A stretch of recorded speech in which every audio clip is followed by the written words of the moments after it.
I'm Dr. Paul. I'm the chair of the Management Information Systems Department, and it is my pleasure to introduce our speaker this afternoon. Tim Miller is a healthcare leader at ECU Health and is responsible for leading several functions, including the Transformation Execution Office, IT planning, and IT service management functions. His 20 plus years of experience range from business analysis, planning, project portfolio management, and service management, spanning multiple industries, including financial, government, and healthcare. After serving for 4 years in the U.S. Marine Corps, Tim went on to earn a BSBA and an MBA from East Carolina University, and currently holds a portfolio management professional certification through the Project Management Institute. He currently serves on the Product Advisory Council for ServiceNow's strategic portfolio management product. Tim lives in Greenville, North Carolina, where he spends his free time at the baseball field with his wife and sons. So, thank you, Tim. Absolutely, thank you. Yep, Yeah. Baseball every day. If you are from Greenville, you know baseball is like the sport. So, appreciate everybody being here. If you have any friends that you can call in real quick and have them come over and join the class, that would be lovely. Wanted to talk about executing on strategic projects. So it was interesting. Dr. Paul contacted me and asked me to come and speak to the group this week, and I asked him, what topics do you want me to talk about? And he mentioned the think, think, lead, yes, etc. And he asked me if you could talk about one of those and how you put those into your day-to-day responsibilities. I thought, those are every day and all four of those items. I don't know that I can speak to one individual skill set or attribute that I need to lean on, because all of them are absolutely necessary in my day-to-day responsibility. And as I thought about topics, I thought, I've gone through a strategic or a huge transformation myself over the last year and a half, 2 years at ECU Health. And that's kind of what I want to talk to you about today, was really my experience over the last kind of year and a half. So, talking to you about creating a team, the Transformation Execution Office. It's funny that Dr. Paul said executive office, because you have no idea how many times every day somebody talks about being the executive office. It's not the executive office. It's funny how you mentioned that though. Developing an overall structure of how we do our business, and then what are our strategic initiatives and how we execute on those strategic initiatives as an organization. So, I guess I don't need to rehash any of the things. I guess a different way of explaining what my responsibility is I kind of have a foot in IT and a foot outside of IT. So the TEO part, or the Transformation Execution Office, is kind of our enterprise project office. We lead all of the strategic projects for the organization. So we're there, running down the tactics of the strategic plan of the organization, making sure that we succeed in delivering the value that is anticipated. And then I have a foot in IT, where it's not so much the traditional IT. I don't build servers, I don't build networks. Did that in the Marine Corps, but after graduating here, I went on to more business analysis. So now it's my responsibility is more on running the business of IT. So you think of IT, all the analysts and all the infrastructure teams have processes that they follow. When you implement a change or you have an incident, like something is down, there's processes that are followed that the IT team follows, and that's kind of it's the service management function of IS. So lead that team and then lead the TEO.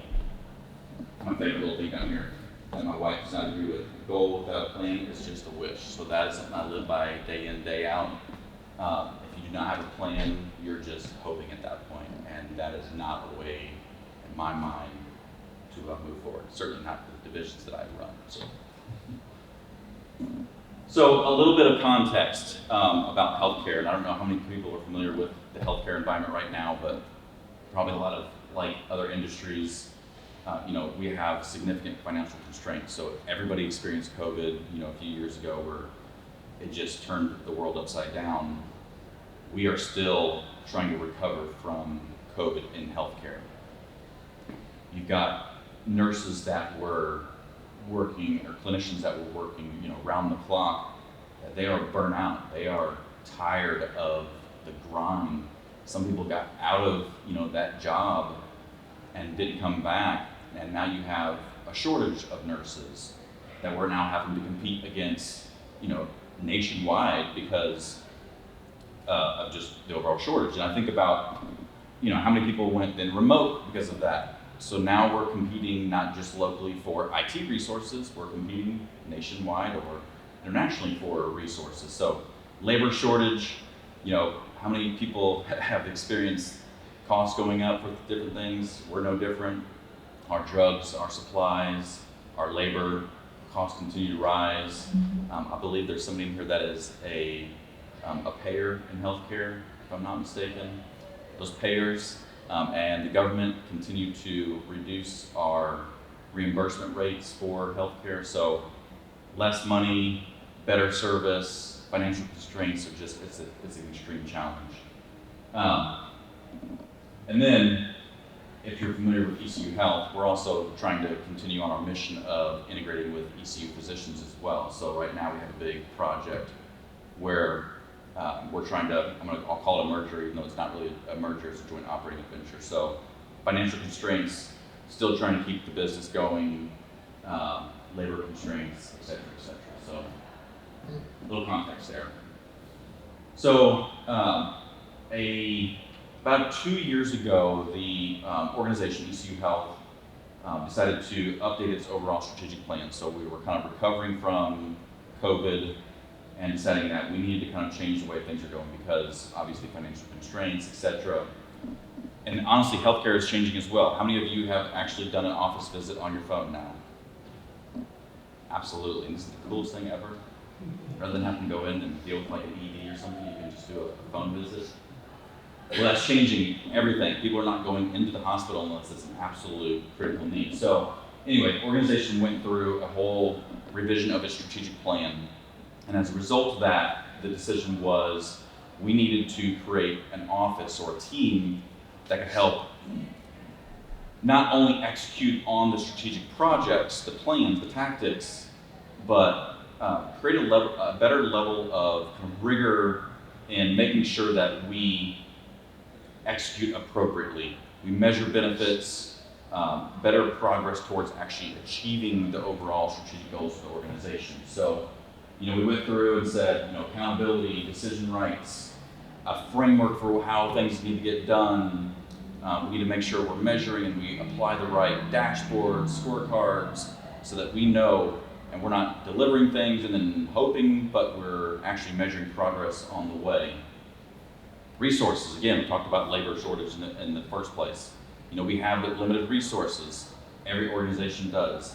Demand always exceeds supply. So how do we put together appropriate framework, but then also do we have the appropriate resources to then execute on all those projects as well? So went through. All right.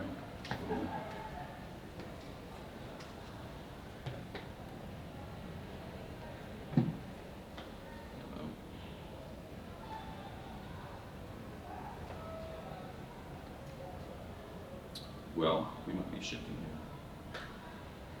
Oh, there you go. Oh, now it's catching up. So the organization said we're going to create a new team. We looked internally to ECU Health and realized there was 2 teams of project professionals. I led the IT project office. We also had an enterprise project office that executed on a lot of projects as well. So first and foremost, we decided, well, let's leverage the resources that we do have to create this new team, but those teams are primarily focused on just pure execution, and what we did not do well was all those other things. It's really understanding, kind of navigating governance, utilizing the resources organizationally, and honestly, sometimes we had project managers from both teams executing on the same project, a little bit of a mess. So the need was consolidated teams, create the purpose of what we want this transformation execution office to be, and really resource them appropriately to properly execute on our plan. So we broke it into really 3 phases. First and foremost, phase 1 was really consolidating the teams. And as you can imagine, if all of a sudden somebody came in here and said, we're going to consolidate 2 different classes and put them into one and try to create this new thing, that's a significant change. Well, imagine doing that for somebody that's been working as a project manager for 20 years that does things a certain way, and all of a sudden it's like, hey, guess what? We're combining teams, and now there's a new way of doing things. So this phase 1 was just a critical component. So we have a group of probably 25-ish people that we were putting together.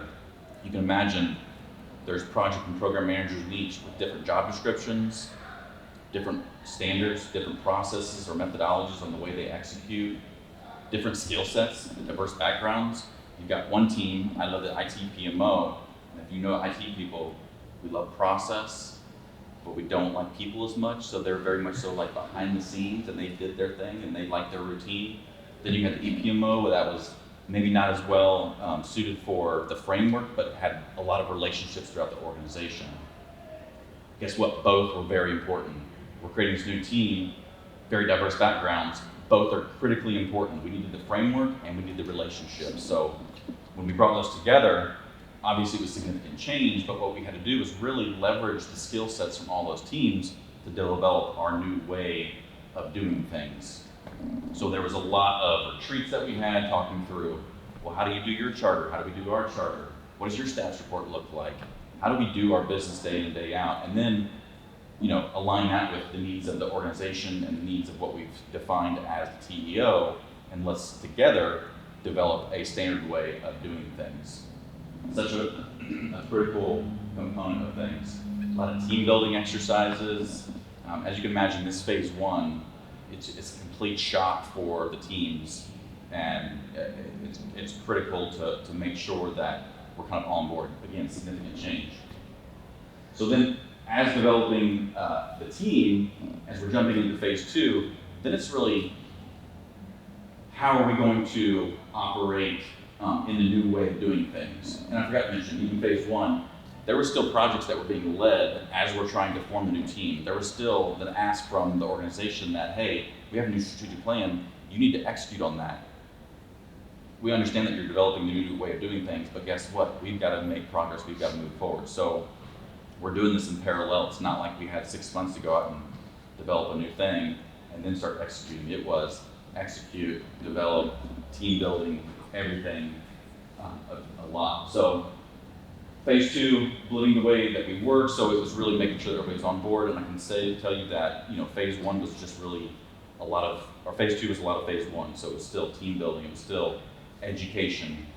We're still educating at this point, making sure that people understand. So while it's important to know, that here's our charter template for project managers, you have to start looking at the quality of the charter and understanding, what goes into that, and how, the lessons learned from what went well, what didn't go well, and how do we need to incorporate those lessons learned into future charters. How do we communicate with our executives on the status of the project, etc. And then, as we're looking at how the project managers are executing, I had to look at my leadership team and understand how am I going to also now align with the overall organization and the strategic plan. So, as you can imagine, there's a lot of projects going on, but how do I align with the governance structure, the operating model of the organization at ECU Health to make sure that I know what I should be working on. So that was a lot of the kind of phase 2. We're now really in, honestly, phase 3, which I would say you kind of still are doing some things from phase 1 and phase 2. You're still building the team, you're still educating, you're still improving things. That really is phase 3, which is sustainment, but then also continual improvement. So we have our structure, we have our processes, but we are never done. We're always looking at improving those things. The organization continues to mature, and so do we. Just an example, I'm not going to go through this, don't worry, it's an eye chart.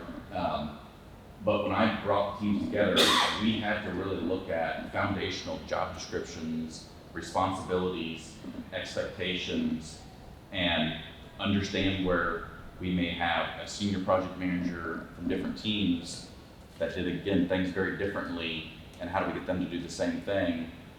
We established like buddy systems, one from each team, so that they can kind of leverage each other's skill sets and navigate the change together, not only as a team, but together within their own little buddy system. But we had to go through and define, in some cases, how are we defining even what a project is or what a program is? We had different, definitions for truly what type of work we did as a team.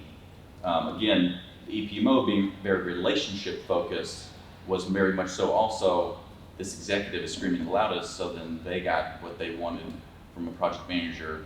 And it may even been that it really shouldn't have been led by the EPMO, it should have been really operationally led, but maybe they had some skill gaps from an operational leadership perspective. So there was a lot of really kind of building not only the team, but really the culture in the organization, because each of those teams provided services to the organization very differently, which then set expectations, which then had to be reset by the organization as we were developing the new team.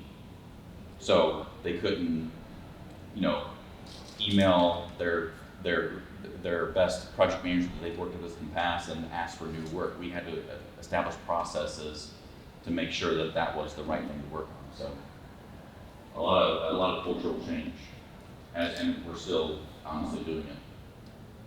I think I'll check time just to make sure I'm on target with things.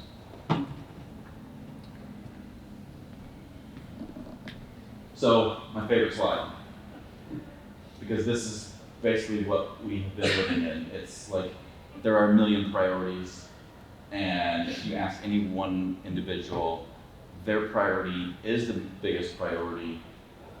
There is an unlimited demand of things, and you have so many resources to actually accomplish it.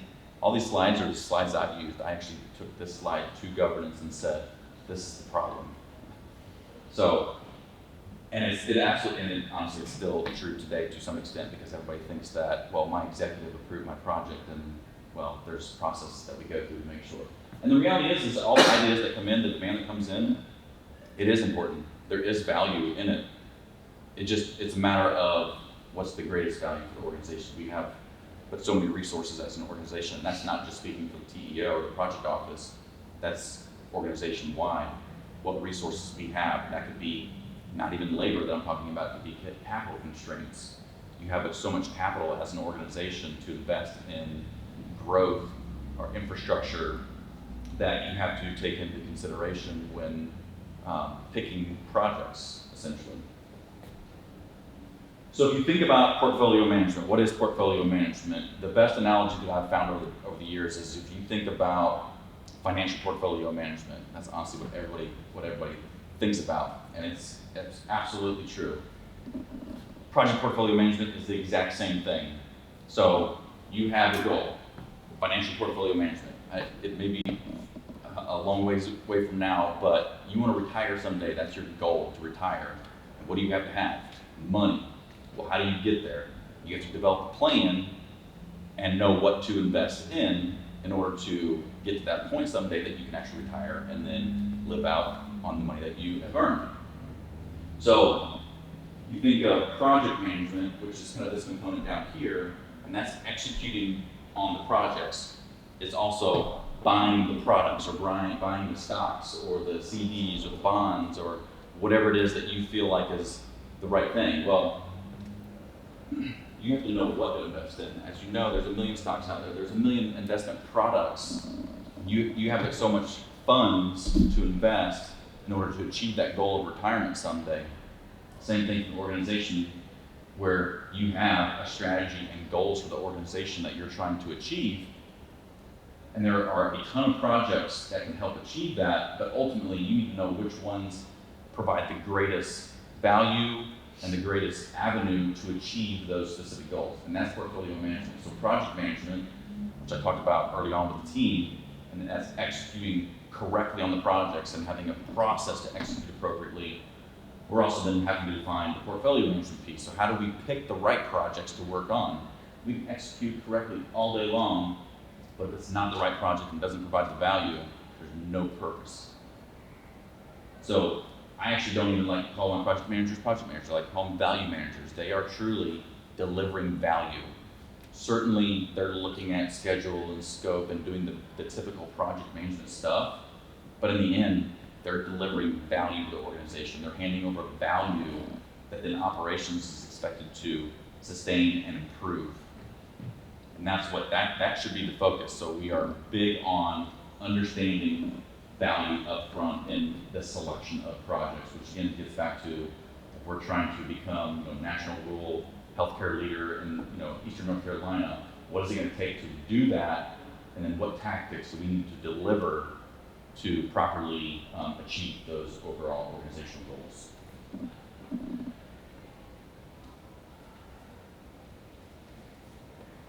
So the next step in our portfolio kind of structure was understanding the inventory of things out there. I mentioned, the unlimited demand, and it rings so true. So I went to the senior leadership team and said, what are our big buckets of work, essentially? Certainly, I've talked about the strategic plan, and that is absolutely true. But what resulted of that is, well, we really have two big priorities that are above even the strategic plan, and that's financial transformation. We have to make money. We're healthcare. We want to take care of people, but you have to make money in order to invest in the new services, people, etc. We're trying to integrate with ECU physicians, so integration is absolutely a top priority. Oh, but meanwhile, we're also trying to, create a culture of continuous improvement as well. So that's also a priority.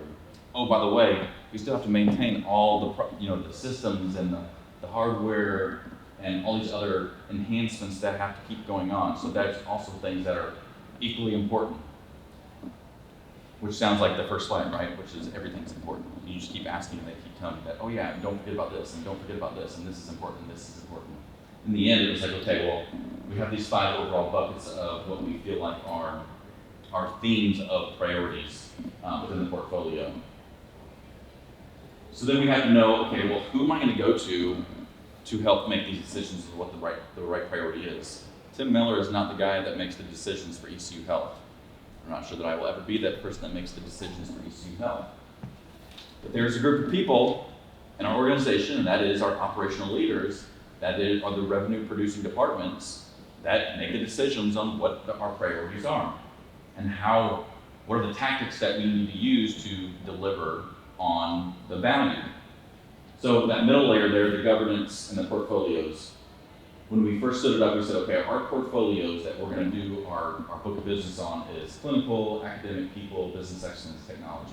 And that's essentially our operating model in ECU Health. You have your clinical enterprise division, which is operations. It's your clinics, it's your hospitals. It is the clinicians, it's the operators that operate the business. And then you have your shared services, which is your HR, your IT, your quality department, all your shared services that deliver services to the operators, who again are the revenue producing departments. Shared services is just essentially an expense department. So that is the existing operating model, and if I want decision makers, those bodies already exist, I'm going to go to them to align to make sure that as they're managing clinical operations, they're then telling me what the priorities are for my team to execute on. So we put that structure in place, or realigned that structure, sorry. But meanwhile, we have overall, again, 2 large priorities, heard loud and clear from our SLT team, the senior leadership team, that 2 biggest priorities for the organization that we really need to create structure around: financial transformation, and there's a lot of overall optimization that is occurring within that, and then our ECU Health integration. So those are temporary structures that are put together that are overseeing the execution of very explicit scope, resources, etc., and what we're trying to achieve. And it's such risk, complexity, size that it requires a group of resources or senior leaders to properly manage and execute on that initiative, on those initiatives. And I don't want to forget this Operational Excellence Committee. So I keep talking about project and portfolio management. one of the services that did not exist before the TEO was operational excellence or continuous improvement. So you think of the Six Sigma, etc. We did not have a group that was really consolidated that could help focus and mature our overall program of continuous improvement throughout the organization. So part of creating the TEO, we also have a few resources that are dedicated in maturing that and really pushing that culture out into the organization. So while we have a bunch of project managers that are executing on projects, we have a few operational excellence specialists that their responsibility may be part of process improvement, but they're really coaching all of our team members on continuous improvement, because that's where that value is truly achieved when you're that operator in the cardiovascular department and you're thinking about enhancements or improvements of your own processes. That's where we want that knowledge to occur and to really kind of have that mentality of continuous improvement. So we actually partnered with ECU, a professor over here, who came over and taught our first 3 cohorts, and we've now taught and have now 45 green belts throughout the organization. That is really kind of our first attempt at pushing this culture of continuous improvement out in the organization. And then of course we have the small things. So this is where understanding this, there's a whole complexity matrix behind all of this that says, what is a project that operations should manage? What is a project that the TEO should manage? And it gets into risk, complexity, size. You certainly don't want somebody who doesn't have the professional project management experience managing our ECU Health integration. They will be probably a stakeholder in that, but we need a professional project manager to execute properly with the tools to help manage the overall risk performance of the projects. So now we have the portfolio structure in place. We look at it from 5 different disciplines. So portfolio governance is really the guiding principle. So I go to those groups and we say, this is how we want, I shouldn't say we collectively agree on what the principles are on how those teams or that governance is going to execute appropriately on the project portfolio. We look at and their responsibilities, strategic alignment, making sure that they're picking and choosing the right projects and prioritizing the right value projects to execute on. Communication management, so don't even think about just communication from a project team perspective, but the organization and the change involved in a lot of these endeavors needs to be communicated throughout the organization. So how do we communicate effectively throughout the organization? How do we make sure we're progressing as planned? So monitoring that performance, not just delivering this long project and then hoping, but truly having kind of toll gates and milestones throughout to understand, are we on path to properly achieve the value or the benefits that we expected? So we have benefit schedules, understanding, okay, this month we expected to achieve, whether it be a financial figure or non-financial figure, but what are the benefits that we're expecting to achieve throughout and hitting those milestones, and then raising that to awareness if there's issues or risks. And of course, overall risk management, that's absolutely critical. Understanding, again, organizational resources, what capacity we have, where we may have conflicts, where there may be regulatory requirements, where there may be dependencies, where one project needs to move ahead of another because of certain functionality, whatever it may be. All these components have kind of roles, responsibilities that the portfolio governance team kind of uses to then manage the portfolio. I can tell you the easy thing is picking projects. The hard thing is actually then executing and managing the projects. As you can imagine, no project goes perfectly. You have issues, projects become yellow or red, decisions need to be made, team members leave the organization, whatever it is, those different factors, variables that then have to constantly be looked at as you're executing on things and you're shifting constantly. Or something like COVID hits, then you have to completely blow up your entire project portfolio and change the way you do everything. I briefly mentioned the whole OpEx team. So again, we have a dedicated OpEx team at ECU Health. I have a director Rob Finley, who leads a team of OpEx specialists, and again, they're managing a lot of the complex kind of OpEx or process improvement type projects, but they are truly executing differently from our project managers. Our project managers are implementing things, and this team is improving processes, essentially. So if we have an extreme need because we had some type of adverse event somewhere in the health system, they may call on this team to do a rapid improvement event.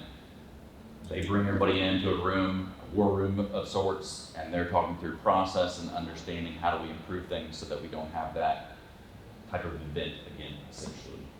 And then again, we're trying to get that culture pushed out to the organization so that everybody embodies that continuous improvement mentality so that they can execute appropriately even within their own units, so that they don't have to obviously pull organizational resources so they can have things that are in control themselves. So we have our team, they're consolidated, we have our structures, our way of doing things. Now we have to execute on the two big priorities, financial transformation and integration. So I talked about the different disciplines, strategic alignment, governance, etc. So strategic alignment, so when I go to financial transformation, we had it actually just yesterday. The committee came together and they're reviewing things. They're reviewing business cases. There has to be a process to know even how to pick the certain projects. A business case has to be submitted to understand what the value is expected to achieve, what is the cost of that project that likely a lot of times gets missed, but it's truly understanding what is it going to take to do this and what are we expecting to get out of it. And that group reviews those business cases and understands, yes, these are 5 out of the 100 demands that are out there that we should move forward with because they provide the greatest value and they align with our strategic plan. Governance, so again, we have guiding principles, so we review. Actually, yesterday at FTC, we pulled the guiding principles back up again, and our CFO reminded the entire committee of what their responsibilities are as a governance group and overseeing the management of our financial transformation as an organization. Performance management, working with our analytics team. So how do we measure the value? So it's a lot of complexity goes in behind trying to establish the business case and the anticipated value of that. We want to make sure that we have processes in place to actually measure that appropriately and that we're not leaving it up to the individual teams. So we actually have an overall scorecard that we're putting together that's going to help us roll everything up to what is our, we have a $90 million transformation plan that we're putting together. That's all these projects are rolling up to, and each project has specific benefit schedules that we're tracking. We have that being tracked and being reviewed every month by the Financial Transformation Committee so that we know if we're going off path at all, what do we need, what barriers we need to be breaking down, what resources are needed, etc. Again, communication management, we want to make sure that when you're talking with team members throughout the organization, they understand that while they may not be aligned directly to that financial transformation project, they still have control over their unit, their department, and their cost structures and their expenses and how they schedule their nurses, etc. And trying to be, being constantly looking at productivity, efficiency opportunities. So communication out to what we're trying to do as an organization and what our goals are is equally important. And then again, risk management. That's what kind of portfolio management is, truly managing the risk and trying to constantly shuffle resources around to execute appropriately, balance the portfolio. And all this is really change management. So it's interesting. Being a leader is not about telling people what to do at all. It's about how to manage change in the organization. That is entirely what my responsibility is. I'm a change agent. I am out there and change champion. I'm constantly looking at how we do things and how do we do them better, and introduce change to the organization, whether that be from the financial transformation or to my project managers and how they're executing day in, day out. They have to do status reports every single Friday for all their projects. It's a task. It satisfies a requirement of communicating out to the stakeholders on the progress of the project. If they have 5 projects, they're doing that 5 times on Friday for all their projects. If there's a better way to do that and satisfy that requirement, we look at those and try to constantly improve and honestly and pull those PMs in to look at that and see how do we do this better. So my job is really change, and that's what all this is our transformation execution office is really implementing change throughout the organization, and the magnitude of all the change is so transformational that we need the level of rigor, framework, processes to really execute appropriately and try to manage all that. So again, teams, structure, change, framework. I said I was in phase 3, but there's really no end to the phases. It is constant. I've been with the organization since 2011, and I have updated the intake project or the intake process every single year. Every single year. I'm now looking at how we do our vendor risk assessments and what that process needs to look like, and how we do our contracts process and how that needs to change. So we're always looking at how to do things better and recognizing that change can be dealt with differently for team members. We go through a specific framework to understand how to introduce that change effectively, essentially. That was really fast and a lot. So what questions do you have?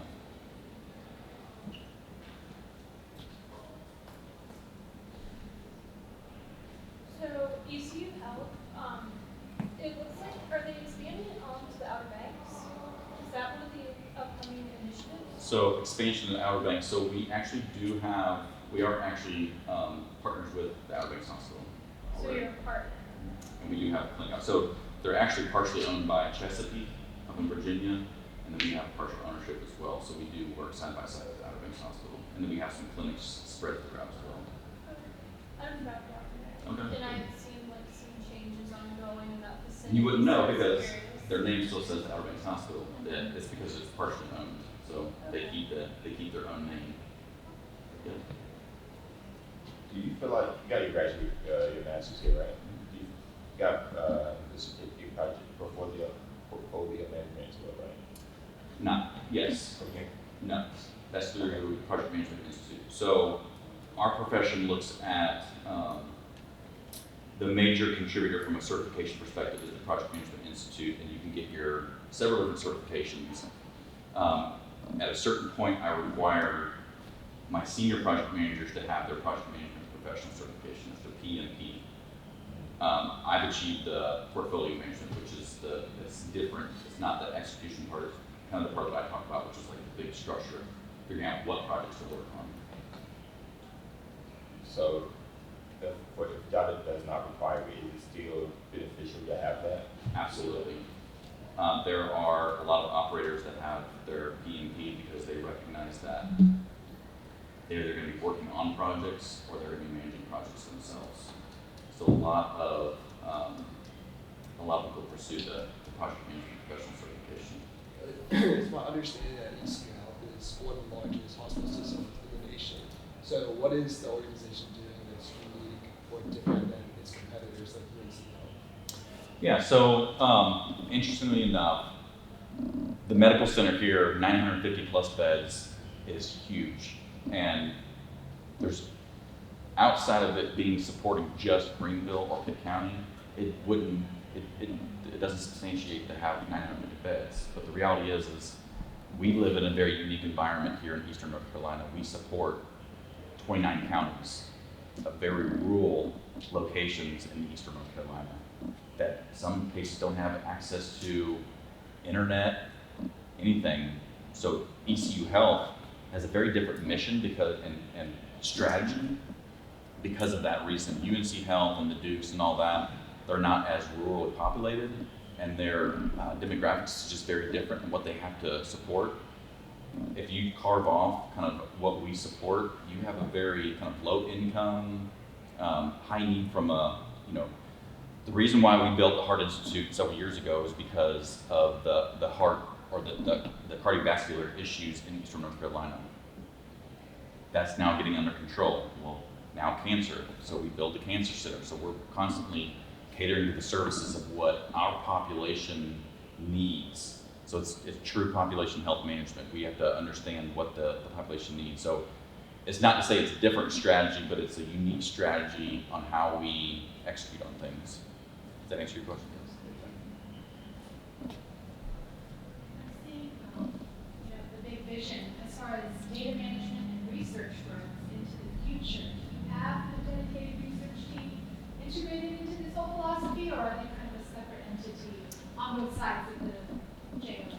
We had a immature research program on the legacy Vitamin Health side, and as we're integrating with ECUP, ECUP has a more structured research program being academic in nature. So we're actually, as we're combining and integrating, we are now developing that research team with much greater focus.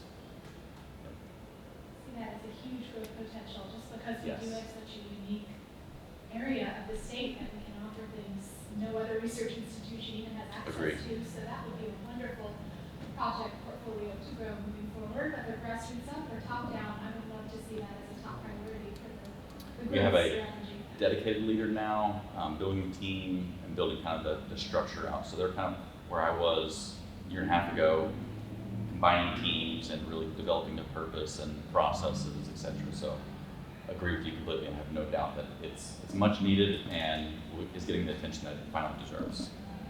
Yeah, I think to your point, tying it with the ECU strategic plan, the vision card of rural health and well-being brings in, and the regional transformation brings in ECU's research, resources and interests, and puts it together.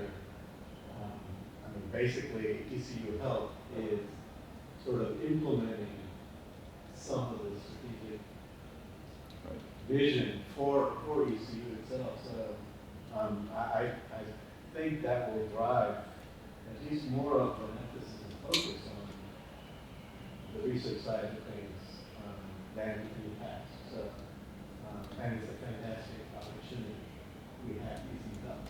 It's a much needed opportunity, and the fact that we've been trying to integrate for some time and finally found a way to integrate maybe without actually merging is going to allow us to be successful. There's no way that Legacy Vidant would be successful without ECU physicians. We need each other to be successful in taking care of the people here. Other questions? I love the questions. I love questions. I'm used to going to meetings and actually talking with people and not me just talking to people. For a lot of businesses, just change itself is uncomfortable for the employees. Do you have a process or a system for dealing with maybe some agents that are uncomfortable with your new proposals? Yeah, so we actually, this is kind of a one slide of many that we're honestly going through and training our entire organization on a framework. And I don't even propose you call it a framework, because when you call it a framework, people sometimes get a little antsy about that it's a process, but it's really trying to embed a change culture into our organization. We are starting that, so the Transformation Execution Office has gone through that because we're obviously delivering a lot of that change. So now we're getting ready to kick off change management training for the rest of the organization. I have a question. So in the beginning, you were saying that you have people working at a company and they've been working there for 30 years, and there's a transition, and we're bringing in new people that have to work with them, and they're having problems working with these people, and it's a weird transition. Does it require more work to just fire those people and get new people, or is it more beneficial to keep these people on and keep trying to integrate them with new changes? Yeah, so I love that question. So the question was about integrating two different teams, diverse backgrounds, unique skill sets, and is it easier to, I didn't say this, he did, fire them versus trying to get new resources, et cetera, et cetera. So, you know, that's the process that we went through was understanding what the new expectations were for the team and having the conversations. Cameron, you're a project manager. This is what you've been doing. This is what we're trying to become. These are the new expectations. And it's not exactly like this, but it's talking with Cameron to understand what his new responsibilities are going to be, what gaps he may have, and then setting a goal for him to say, okay, well, you're not maybe as strong at, you know, doing your status reports or building relationships or whatever, and then developing a plan for him to kind of grow and give him that opportunity to be successful versus just saying, you don't meet the qualifications, see you later, Cameron. Now, obviously, then it becomes performance. So if we've set him up for, you know, giving him all the opportunity to be successful and there's not performance, then we go through processes. A lot of people realize it themselves. So this is something that you'll realize as you combine teams together that are diverse backgrounds, skill sets, etc. Some people will not be on board with that change and eventually will leave and go somewhere else. I mean, it is kind of what it is. We've had some turnover because in the end, it's not what they signed up for. They didn't want to do that. They may have went to one. I mean, I've had some people that were operators and they ran the pediatric department for 20 years and they were project managers in the PMO. Well, when we came in and said this is the way we're going to do things, in the end, they gave a year and they were like, this is not what I want to do. They transitioned back over to operations, so they stayed within the health system, and they're now back to what they like to do and want to do. And I'm supportive of that. Honestly, that's conversations that we have with everybody. What is it that you want to do? When we sat everybody down from the first, it was understanding what skill sets they bring and how we can get them to be successful if they want to stay in this role. I know that you obviously can't just fire people, but what are after you've given these people these resources to become better, what does it usually turn out to be?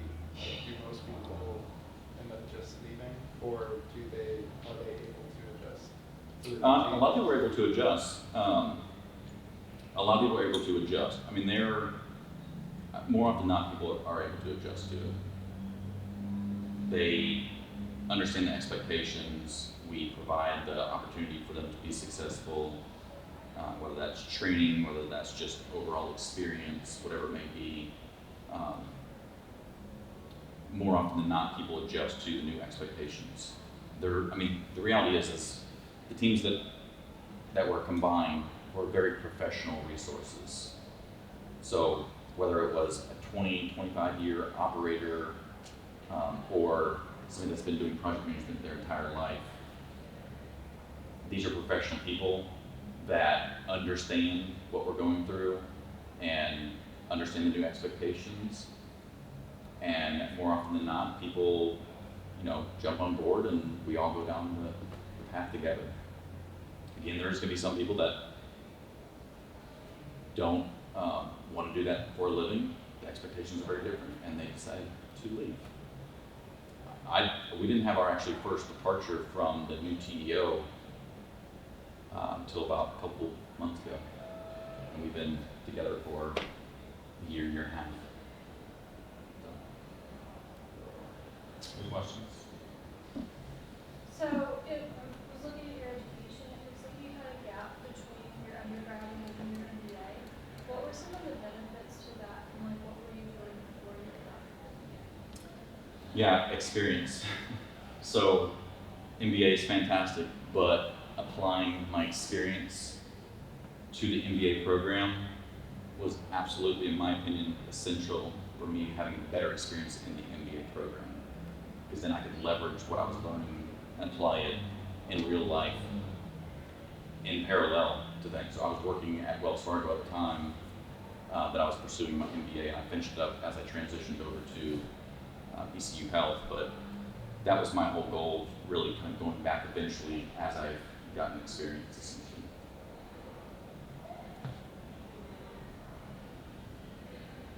Questions? Thank you very much, Tim.